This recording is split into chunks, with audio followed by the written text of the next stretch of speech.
There's an implication you sometimes encounter that flightless birds only became so by stepping into roles that had been vacated by non-avian dinosaurs after the KPG extinction.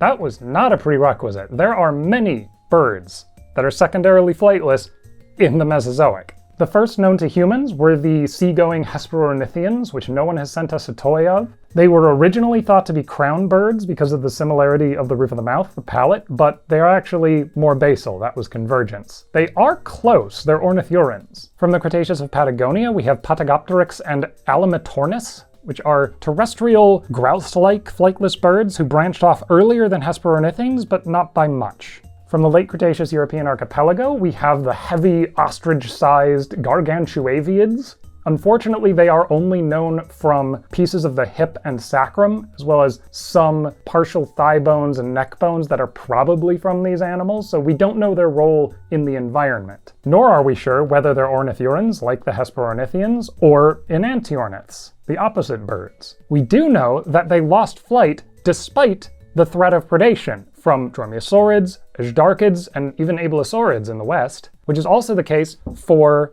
a even more enigmatic theropod from the Cretaceous of Romania, Alopteryx. This is known almost exclusively from fragmentary thigh bones, the most recently described of which has the thick walls and shrunken inner chamber that you expect of a secondarily flightless bird. This was first described as a flying pelican relative, then as a Deinonychosaur, or just a Maniraptor at large. Some bones previously referred to Alopteryx were thought to be from giant Cretaceous owls, which would be awesome, but that material has since been interpreted as Alvarosaurid. The most recent phylogeny to include Alopteryx recovered them as relatives of Confucius ornis.